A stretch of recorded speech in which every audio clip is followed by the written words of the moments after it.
হরে কৃষ্ণ। শুভ নববর্ষ 2026। আমাদের মনে প্রশ্ন জাগে যে আমরা বাংলা নববর্ষ করব না ইংরেজি নববর্ষ করব, করি বা কি, কোনটা করব কোনটা করব না। আমার প্রশ্ন আছে করি বা কি। তবে হ্যাঁ, আমাদের মন্দিরে আচার্যগণ যে পন্থা প্রদর্শন করে গেছেন তার উপর ভিত্তি করে আমরা শুভ নববর্ষতে বা শুভ নববর্ষকে বরণ করার জন্য আমাদের কি প্রোগ্রাম সেটা শুনে রাখে। এই শুভ নববর্ষতে সেজে উঠেছে মায়াপুর, সুন্দর করে ভগবানের মন্দির সাজানো হয়েছে। ফুল তো দিয়ে ডেকোরেশন তো হয়েছেই, লাইটিং, বিভিন্ন রকম কালারফুল লাইটিং, আর মায়াপুর সেজে উঠেছে দেখেন পুষ্পে সমাহার এই মায়াপুর। আর সকাল থেকে ভগবানের বিভিন্ন রকম ভোগ রাগ চলছে, আর চলছে ক্ষমা চাওয়ার পালা। রবি ঠাকুর বলেছেন, বন্ধু হও শত্রু হও, যেখানে যে কও রহো, যে যেখানে থাকো, ক্ষমা করো আজিকার মতো, পুরাতন বর্ষের সাথে পুরাতন অপরাধ যত। 2025 সালে কার সঙ্গে মনোমালিন্য, কার সঙ্গে খারাপ আচরণ, কার কাছে অপরাধ, কারো কাছে ভুল ত্রুটি, আজকের দিন ক্ষমা চাওয়ার। পুরাতন বছরের সাথে পুরাতন যা কিছু আছে ক্ষমা চেয়ে আমরা নতুন বর্ষে পদার্পণ করব। নতুন বছরে নতুন আলোকে, নতুন দিশায় এবং নতুন পথে আমরা চলতে শুরু করব। পুরানো ভুল ত্রুটি যেন আমরা না করি। গুরুজনদের কাছে ক্ষমা চাইব আজকে, এবং তাদের পা ছুঁয়ে প্রণাম করে তাদের আশীর্বাদ নেব। ভুল ত্রুটি তারা ক্ষমা করে তারা আশীষ প্রদান করছেন। এবং ছোটদের ক্ষমা করে দিন, ছোটদের ভুল ত্রুটি ক্ষমা করে দিয়ে তাদের আলিঙ্গন দিয়ে আশীর্বাদ করুন আজকের দিন। কিন্তু সেই কথা, এবং ভগবানের কাছে, গুরুজনদের কাছে প্রার্থনা করি আমার সেই 2026 সাল যেন আমাদের পথ, চলার পথ, চিন্তার পথ সব কিছু যেন সুগম হয়ে থাকে। সৎ পথে, সৎ চিন্তায়, সৎ মার্গে যেন আমাদের জীবন দশা এগোতে থাকে। এটা আরেকটা কি জানেন, আজকের দিনটা আরও একটা গুরুত্বপূর্ণ। এই যে আত্মীয় স্বজন, পরিবার, সমাজ, জাতি সবার সঙ্গে একটা সুন্দর সম্পর্ক গঠিত হবে। এই সুযোগ পাবেন না কিন্তু। বড়দের প্রণাম করুন, শ্রদ্ধা করুন, ছোটদের বুকে টেনে নিন। এই হচ্ছে সেই দিন। আর যারা আধ্যাত্মিক জগতে রয়েছে কৃষ্ণ ভাবনার পথে, তাদের জন্য তো ছিল ভক্তিবিনোদ ঠাকুর আশীর্বাদ দিয়েই গেছেন। তিনি বলছেন, নববর্ষ তুমি জয়যুক্ত হও, শ্রী মায়াপুরের বিশেষ উন্নতি করো, ভগবত ভক্তি গ্রন্থ সকল প্রকাশ করো। নববর্ষকে বলছেন জগৎকে হরি নামে পরিতৃপ্ত করো। তাই আজকে সন্ধ্যায়, ঠিক সন্ধ্যা আরতির পরে পরে চলবে কীর্তন মেলার ধুন। দেশ বিদেশ থেকে আগত ভক্তদের, দেশ বিদেশে বিভিন্ন প্রকার বাদ্যযন্ত্র সহযোগে সকল ভক্ত ভগবানের সামনে বসে হরিনাম সংকীর্তনে মুখরিত হয়ে নতুন বর্ষকে বরণ করে নেব, এবং সেই সঙ্গে একে অপরের আলিঙ্গনাবদ্ধ হয়ে আমরা সেই ভগবানের প্রসাদে সবাইকে মিষ্টিমুখ করাবো, ঠিক রাত 12টার পরে। আর ভক্তিবিনোদ ঠাকুর আরেকটু কথা বাকি থেকে গেছে, জীব সকলকে এই রকম প্রবৃত্তি দেও, তারা যেন হরি নামে, হরি ভজনায়, হরি কথামিতে তাদের জীবন উৎসর্গ করে। তারা যখন শুদ্ধ ভক্তি অবলম্বন পূর্বক ভগবানের চরণে পৌঁছে যায়। এই হচ্ছে ভক্তিবিনোদ ঠাকুরের আশীর্বাদ। তিনি আশা করেছেন যারা আমরা ভক্তি পথে রয়েছি, ভজন পথে রয়েছি, তারা যেন শুদ্ধ ভক্তি পরায়ণ হই, শুদ্ধ নামে রুচি লাভ করি, এবং ভাগবত পাঠে আমাদের যেন রুচি লাভ হয়।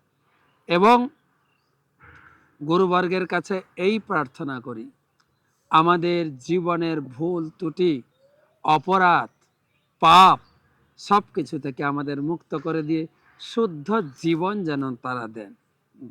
আমরা ছোটবেলায় একটা ছড়া শিখেছি, হ্যাঁ, যে আদেশ করেন যাহা সেই গুরুজনে, আমি যেন সেই কাজ করি ভালো মনে। গুরুজনদের আশীর্বাদ জীবনের একটা বড় সম্পদ, বড় পাথেয়। তাই আজকের দিনে সেই পুরাতন যত কিছু ভুল ত্রুটি কালিমা যা কিছু আছে সব মুছে ফেলে দিন, গুরুজনদের কাছে ক্ষমা চান অকাতরে। তারা আজকে উদার, আর আপনিও উদার হবেন। কিন্তু কেন উদার হবেন? আপনিও ছোটদের ভুল ত্রুটি ক্ষমা করে দিন, তাদেরকে কাছে টেনে নিন, তাদের আশীর্বাদ করুন, বুকে জড়িয়ে ধরুন। তারাও তাদের জীবনটাকে যেন সরল করতে পারে, তারা তাদের জীবনটাকে যেন উৎসর্গ করতে পারে ভগবানের সেবায়। কাছে যদি না থাকে কেউ, এখন তো নেট দুনিয়ার জগৎ, ভিডিও কলে, হোয়াটসঅ্যাপ কলে যে যেখানে যার যত পরিচিত জন আছে সবাইকে আজকালের ভিতরে ফোন করুন, সবার সঙ্গে ফোনে কথা বলবেন। কাছে থাকলে সরাসরি অফলাইনে প্রণাম করুন পায়ে হাত দিয়ে, আর না থাকলে ফোনে। কাছে ছোটরা থাকলে বুকে জড়িয়ে ধরুন, না হলে ভিডিও কলে বুকে জড়িয়ে ধরুন।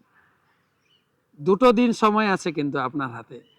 যদিও মনে করেন আজকে দিন তো চলতেই গেল, কিন্তু সেই সঙ্গে কালকে সারাদিন আছেন। কেবল এই নববর্ষ আর পুরানো বর্ষকে বিদায় দেওয়ার জন্য ব্যবহার করুন, অন্য কিছু কাজ বাদ দিন। কেবল এই একটা দিন সবার সঙ্গে সম্পর্কের দৃঢ় বন্ধনে আবদ্ধ হন, যে যতটা সম্পর্ক গঠন করতে পারবে।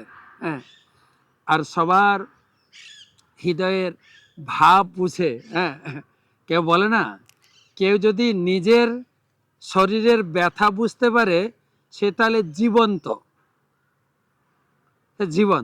আর কেউ যদি অপরের ব্যথা বুঝতে পারে, হ্যাঁ, সে তো মহিমাময় ব্যক্তি।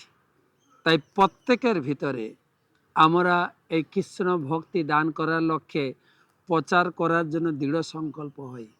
আমাদের এই 2026 সালের ব্রত গ্রহণ, আমরা পাপ অপরাধ থেকে সাবধান হব, গুরুজনদের সম্মান, সব সময় তাদেরকে ঊর্ধ্বতন কর্তৃপক্ষকে সম্মান করব, এবং ছোটদেরকে সবসময় বুকে আগলে রাখব, এবং সারা জগৎটাকে নিজের মনে করে বসুধৈব কুটুম্বকম, ভগবানের সৃষ্ট এই জীব সকলে, গাছপালা, পশু পাখি, কীট পতঙ্গ সকলে আমাদের পরিবারের সদস্য।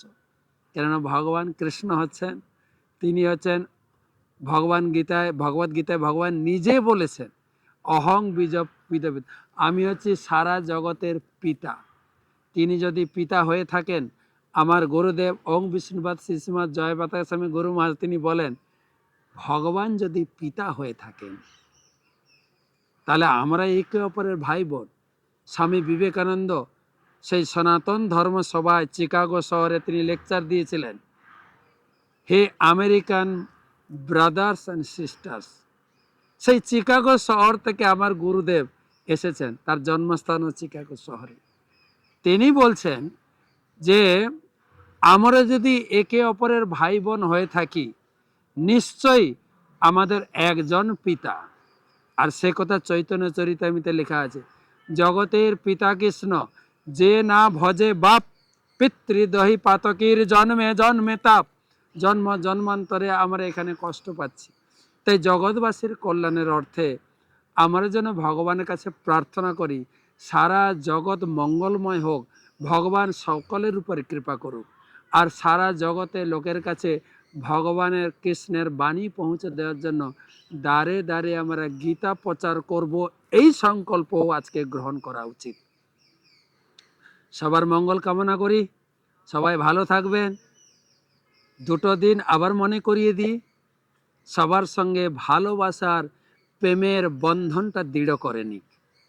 শুভ নববর্ষ।